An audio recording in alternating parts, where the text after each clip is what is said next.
esto lo tenés que entender antes de empezar a invertir. Porque mucha gente dice que lo entiende y después cuando empezás a perder no lo entiende tanto. A mayor beneficio vos querés obtener de una inversión, mayor es el riesgo. No existen las inversiones de mucho beneficio con poco riesgo. Si eso se entendiese bien, no existirían, por ejemplo, la mayoría de las estafas. Porque el bait, digamos, de la estafa, la carnada de la estafa, es ofrecerte un beneficio gigante con poco riesgo. La mayoría de las estafas de los últimos tiempos es porque te ofrecen un beneficio increíble con poco riesgo. Si vos entendés que eso no existe, ya por lo menos sospechás. Básicamente, vos teniendo el techo de la banda fijado, cuanto más te acerques a la banda, menor es el porcentaje que le vas a poder hacer, y como las otras tasas siguen iguales, mayor es la diferencia y mayor es el beneficio que te da pasarte a pesos y tener la tasa. Entonces, cuanto más suba el dólar, menor son los incentivos de que la gente siga comprando y mayor son los incentivos de ponerte en pesos. ¿A qué podemos llamar una inversión y qué conceptos básicos tal vez hay en términos de relación riesgo-beneficio y esas cuestiones? Bueno, invertir pueden ser un montón de cosas. Puedes invertir en renta variable, que son las acciones, por ejemplo. Puedes invertir en renta fija, los bonos, las letras del tesoro, del gobierno de Argentina, del gobierno de Estados Unidos, del gobierno que sea. Podés comprar inmuebles, podés comprar un terreno, podés invertir en una startup. Hay distintos tipos de inversiones, pero que son totalmente diferentes al ahorro, que sería tener la plata abajo del colchón o en una cuenta corriente. La idea principal de la inversión es superar la inflación y aumentar tu patrimonio. Esa es la idea principal de por qué invertirías. Después tenés algunos conceptos como que, por ejemplo, en la inversión el tiempo es tu mejor amigo, porque el tiempo conlleva el interés compuesto y, como decía Einstein, el interés compuesto es una de las fuerzas más grandes del mundo. Si vos todos los años haces un porcentaje de ganancia sobre tu dinero, cada año, por más de que todos los años hagas 10%, vos le ganes 10% a tu plata, cada año ese 10% es más grande. Entonces, y se termina formando una bola de nieve. Entonces, vos tenés que poder aprovechar eso. Por eso también, mientras más temprano empieces a invertir, es mejor, porque el tiempo es tu aliado. Entonces, aunque hagas las cosas no tan bien, igual tenés al tiempo de tu lado. Eh, Sí, un ejemplo súper rápido, o sea, creo que todo el mundo lo entiende, pero para graficarlo hasta incluso más, si vos arrancás con un capital de $100, vamos a un número básico que tal vez no sorprenda a todos, pero cada uno se imagina con su posibilidad y su presupuesto. Si vos arrancás con uno de $100, el primer año haces 10%, ya son 110. El segundo año haces 10%, ya no ganaste $10, ganaste un poquito más, porque la base de tu capital creció. Y eso es básicamente eso, ese es el interés compuesto, digamos. A medida que van pasando los años, como vos seguís retroalimentando el capital, ahí es donde Fran dice lo de la bola de nieve, y que al cabo de 5 años, no es que a la base de 100 le hiciste 150, sino que le hiciste bastante más. Eso multiplicado por 20, 30 años es un número muy significativo. sí, sí, obvio. Incluso los primeros años no es tan sorprendente porque el primer año de 10% es 10, de 110, y el segundo año llegas a 121, le sacas 11. Pero el tema es que en 5 o 6 años ya el número empieza a ser bastante mayor, y ni hablar si lo acumulás todavía más. Por ejemplo, el mejor inversor de la historia, que es Warren Buffett, que tiene 94 años, creo, 96. eh, el tipo tardó bastante en llegar a tener $1.000.000. Pero y el promedio anual de ganancia de Warren Buffett es arriba de 20%, pero está ahí nomás, ponele 20% por año. El tema es que una vez que llegó a tener ese capital, el interés compuesto ahora tiene $1.000.000.000, es uno de los tipos más ricos del planeta. Entonces, ese es el tema, que está invirtiendo hace muchísimos años, que está haciendo un interés compuesto todos los años sin pérdidas, y ahí va. Sí, me acuerdo que creo que en una conversación del dueño de Amazon con él, el dueño de Amazon, Jeff Bezos, le preguntaba tipo, o sea, tu forma de hacerte rico es bastante simple, ¿por qué crees que nadie la sigue, digamos? ¿Por qué nadie la sigue a vos? Que es bastante simple lo que vos haces. Y él dice, porque la gente quiere plata rápido, y en la búsqueda de la plata rápida termina perdiendo mucho más de lo que gana y se termina frustrando. Y es literalmente así. O sea, es como que mucha gente rechaza la idea de ser millonario a los 50 años, ponele, cuando tiene 20 y quiere ser millonario antes de los 30. Y ahí es donde empiezan las cagadas. Sí, sí, Dale. por eso la mayoría de los multimillonarios, de la gente más rica del mundo, es gente grande, es gente vieja. Pero vamos a pasar al segundo concepto de la inversión, que es clave. Esto lo tenés que entender antes de empezar a invertir, porque mucha gente dice que lo entiende y después cuando empezás a perder no lo entiende tanto. Eh, a mayor beneficio vos querés obtener de una inversión, mayor es el riesgo. No existen las inversiones de mucho beneficio con poco riesgo. ¿Por qué? Porque el riesgo es la posibilidad de que pase algo que no esperás. Entonces, como esa posibilidad te juega a favor si ganás, pasan cosas que no esperabas y ganás más y tenés mucho beneficio, también puede pasar que el riesgo te juegue en contra y pierdas. Entonces, si vos no te gusta el riesgo, vos tenés que saber como inversor dónde estás y qué aversión al riesgo tenés. Porque no puedes querer ganar un montón y no querer tener riesgo. No existe esa inversión. Entonces, una de las cosas que hay que tener en cuenta es eso. A mayor beneficio, mayor riesgo. Y si no te gusta tanto el riesgo, no podrás buscar tanto beneficio. Si eso se entendiese bien, eh, no existirían, por ejemplo, la mayoría de las estafas, porque el bait, digamos, de la estafa, la carnada de la estafa, es ofrecerte un beneficio gigante con poco riesgo. ¿Entendés? La mayoría de las estafas de los últimos tiempos es porque te ofrecen un beneficio increíble con poco riesgo. Si vos entendés que eso no existe, ya por lo menos sospechás. O sea, seguro que es una estafa. Igual sospechás. Por lo menos la mirás de reojo. Entonces, eso hay que tenerlo en cuenta. Si no te gusta mucho el riesgo, no puedes buscar mucho beneficio. Si te gusta el riesgo, podés apuntar a un beneficio mayor, pero sabiendo que vas a correr el riesgo. Mucha gente cuando yo hablo de inversiones o cuando me preguntan y les aconsejo cosas, me dicen que entienden y que sí, que todo bien con el riesgo. Ahora, en la primer pérdida de un poquito, ya te vienen a preguntar desesperados. Y es como, bueno, ¿te acordás cuando hablamos lo del riesgo? O sea, hay un riesgo en la inversión, obviamente. Para no tener riesgos están las cosas no riesgosas, como por ejemplo un plazo fijo y tiene el rendimiento que tiene. Sí, y también creo que excelente lo que acabas de comentar, es fundamental y creo que por la gran razón por la cual mucha gente pierde plata invirtiendo y que no dejamos de estar hablando de ahorros de tu vida, de meses de laburo y realmente hay un riesgo, o sea, los riesgos están, ya cuando veamos qué tipo de inversiones, obviamente hay algunas más riesgosas, menos riesgosas, pero también algo que me parece clave comentar acá, que es mucha gente, y lo digo, a mí me ha pasado y hasta me sigue pasando muchas veces, de mucha gente se concentra en lo que va a ganar y no considera lo que puede llegar a perder. Y eso es una frase que vos me la has dicho un millón de veces y realmente es así. O sea, yo muchas veces me ha pasado de invertir y considerar y decir, bueno, no sé, si tal cosa llega a tal precio, estaría ganando esta guita. Y te pones recontento, te das esa falsa dopamina y te pone contento, pero nunca considerás, che, bueno, pero si esto sale mal y sale para abajo, yo estaría perdiendo esta cantidad de guita. Es como que siempre tratás de ver la buena, pero la cantidad de guita que perderías no la ves. Y eso nos pasa a todos. Y nunca esperás la mala. Pero vos tenés que saber que el riesgo que estás asumiendo, si vos querés sacar mucho beneficio, el riesgo que estás asumiendo es alto. Después otra cosa interesante es que hay una diferencia. El riesgo, cada persona individualmente tiene una versión mayor o menor al riesgo. Eso es individual de cada uno. ¿Te puede gustar el riesgo? Hay gente que no le gusta nada. Pero sí es verdad que según la edad hay una especie de verdad con el riesgo, en el sentido de una persona más chica, más joven, se puede permitir tomar un poco más de riesgo que una persona más grande. ¿Por qué? Porque tiene todavía años de trabajo para recuperarse y porque tiene años todavía para volver a trabajar, para volver a recuperar lo perdido o para poder esperar la inversión si la tuviese que esperar. Una persona más grande ya no tiene tanta capacidad de riesgo o tanta capacidad de permitirse pérdidas.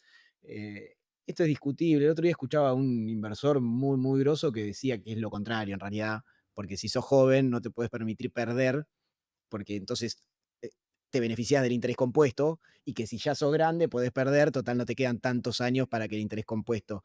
Yo eso no lo compro, esa teoría. Para mí, si sos más joven, podés arriesgar un poco más y podés arriesgar bastante más. Un pibe de 20 o de 30 años puede arriesgar mucho más que una persona de 70, 80. ¿Entendés? Porque no tiene muchas más oportunidades de salir a trabajar si le va mal o de recuperar la plata o de esperarla. Eh, por ejemplo, hay una regla con el tema del riesgo y la edad, que es la regla del 120. Vos agarrás el número 120 y le restás tu edad. Entonces, por ejemplo, si tenés 30 años, 120 menos 30 es 90. Ese es el porcentaje máximo al que tu cartera puede estar expuesta a un riesgo grande. Por ejemplo, no sé, una renta variable o acciones o criptomonedas. Bueno, 90% criptomonedas no, pero digo, eh, el 90% de tu cartera, si tenés 30 años, puede estar en algo más riesgoso que si tenés 50, 60, 70 años, que no tiene sentido. ¿Sabes? Entonces, hacer la regla del 120 y decir, bueno, puedo poner una parte en acciones, pero todo el resto tiene que estar en cosas un poquito menos riesgosas, como pueden ser los bonos o los instrumentos de renta fija, eh, un departamento por ahí. Sí, y también creo yo que lo que influye ahí, mira, es un razonamiento bastante coherente el que hace el tipo, yo tampoco lo compro mucho, Y también hay que ponerse un poco en la piel de la persona, ¿no? O sea, somos individuos, tal vez hay personas de 70 años que no tienen problema de arriesgarlo, hay personas de 20 que tienen un montón de problemas de arriesgarlo, o sea, depende mucho de la personalidad, como vos dijiste. Es verdad que cuanto más grande sos, tal vez tendés a tomar menos riesgo, porque también son mayores las responsabilidades que tenés y sobre todo, creo yo, es mayor el valor que le das a ese dinero. Por ejemplo, entiendo que a la hora de invertir una persona de 60 años, estamos hablando de los ahorros tal vez de toda su vida. Un chico de 25, está bien, es de toda su vida, entre comillas, pero toda su vida tal vez profesional son 5 años, no son 50. Ahí también hay como un valor que a uno se le pone al monto en sí, sea muy grande, sea muy chico, no importa, pero digo, una cosa es jugar con la plata que ganaste el último año o los últimos 3 años y otra cosa es jugar con la plata que ganaste los últimos 30. Sí, obvio. Aparte, en condiciones normales, mientras más grande seas, más sueldo vas a ganar. Entonces, una cosa es perder el sueldo que ahorraste de los 20 a los 25, otra cosa es perder el sueldo que ahorraste hasta los 60 y que es muy difícil que vuelvas a recuperar. Entonces, para seguir con algunas ideas claves por ahí ya de meternos en ideas claves de la inversión, una de las cosas a considerar, por eso no se pueden tomar muchos consejos de inversión de videos y al tuntuno, de comprar un activo porque lo escuchaste en un video, porque una de las claves para invertir es saber el perfil de inversor, o sea, saber el perfil de inversor que es cada uno. Por eso está bueno por ahí asesorarse, porque primero tenés que tener en cuenta esto de la tolerancia al riesgo, que decíamos, de cada uno es distinta. La otra cosa que tenés que tener en cuenta es el plazo que tenés para invertir. Mucha gente de la que me habló ahora cuando el dólar estaba planchado y me decía que quería invertir en algo, yo le decía, bueno, ¿qué plazo de inversión tenés? ¿Cuándo pensás que vas a necesitar esta plata? Y me decían, y creo que el año que viene. Y está bien, y se pueden invertir y se pueden hacer cosas, pero obviamente te acorta un montón la medida. Yo no te puedo hacer invertir en acciones y la vamos a necesitar el año que viene. ¿Qué sé yo lo que va a pasar el año que viene? La mayoría de la renta variable, yo lo puedo hacer con mi plata por ahí, pero con la plata de otra persona vos no podés decirle, bueno, esta acción en 4 meses, está bien, sos medio adulador, eso sirve para el marketing, pero vos lo que tenés que hacer es crear una cartera y apuntar al largo plazo, cuando elegís, por ejemplo, acciones, renta variable o cosas más con más riesgo. Entonces, Sí, me acuerdo de una frase que vos siempre solés hacer, y te la robo y la repito cuando alguien me pregunta sobre Bitcoin, que creo que la primera cosa que le preguntas cuando alguien te dice que le interesan las criptomonedas o quiere invertir en Bitcoin es, ok, tenés cierta plata que no vas a necesitar en un larguísimo periodo, porque si la vas a necesitar en el corto o en el medio, no te metas, por más que vos personalmente, y tal vez los dos confiamos mucho en el potencial de las criptomonedas y de Bitcoin específicamente, tal vez al corto o al medio plazo te puede salir mal, porque tiene mucho riesgo y tal vez compraste hoy, la necesitas en un año y tal vez de acá a un año Bitcoin está más abajo. Si no la vas a necesitar en el larguísimo plazo, y muy probablemente te salga bien. sí, sí, y depende cuándo compres, pero mínimo vas a necesitar 4 años, entonces una inversión de mínimo 4 años. Y en un caso normal más. Entonces, si necesitas la plata el año que viene y se acortan un montón, o sea, está bien, podés buscar cosas y hay un montón de instrumentos, pero no tenés todo el abanico de inversiones. Otro ejemplo parecido al del Bitcoin, en ese sentido, es, por ejemplo, yo en un momento en 2019, después de las PASO de Argentina, me acuerdo yo venía analizando todos los balances de YPF. Venía analizando todos los balances, YPF estaba en $12 más o menos, y yo me acuerdo que por cosas un poco más técnicas, pero por el precio en valor de libros y qué sé yo, YPF a $10 estaba bastante regalada. Incluso si YPF se fundía, te ibas a comer un buen tiempo de juicios y un montón de cosas, pero ibas a ganar plata. Entonces, cuando ganó Alberto Fernández las PASO, el Merval tuvo una caída histórica, cayó como 30% en un día, fue una locura, y YPF se fue a 8. Y yo dije, si estaba regalada a 10, a 8 estaba más regalada. Yo en mi cabeza pensaba que el mercado estaba subestimando a Alberto Fernández, que el mercado creía que Alberto Fernández iba a ser muy malo, y para mí no iba a ser tan malo como creían. Entonces compré YPF a 8. YPF a los 2 años, Alberto no fue tan malo como creían, fue peor.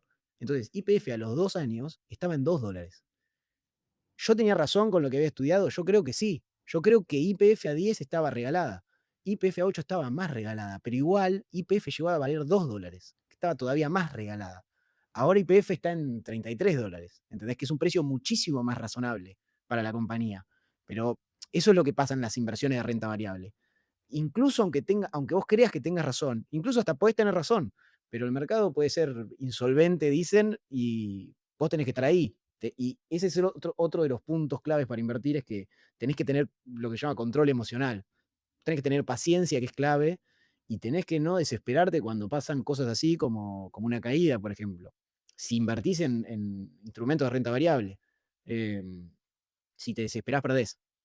Entonces vos tenés que analizar, comprar con una convicción o invertir en algo con cierta convicción y porque lo estudiaste. Según Warren Buffett, él lo que dice es que la, la única diferencia entre ser mejor o peor inversor no es saber de matemáticas, ni saber de economía, ni tenerla clara, sino tener tiempo para dedicarle a mirar balances, saber de lo que se ocupa la empresa, si querés invertir en acciones, por ejemplo, ¿no?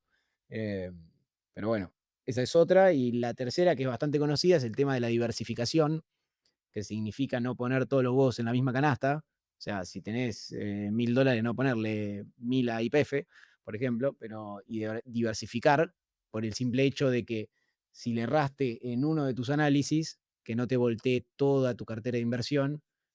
En cambio, si vos tenés diversificado, le pudiste haber errado con una, pero en promedio te va a ir bien. Con eso yo tengo un tema, por ejemplo. Eso es una de las reglas de la inversión, ¿no? La diversificación. Yo cuando empecé no diversifiqué nada, porque otra de las cosas que dice Warren Buffett es que si la gente, los que diversifican son los que ya tienen plata. O sea, si vos tenés poca plata y diversificás mucho, no tiene sentido, porque no te, no te va a rendir tanto como vos esperás. Por ejemplo, a mí que me gusta el riesgo, no tiene sentido diversificar, porque no encontraba cosas con mucho riesgo y mucho beneficio. Encontrás una cada tanto.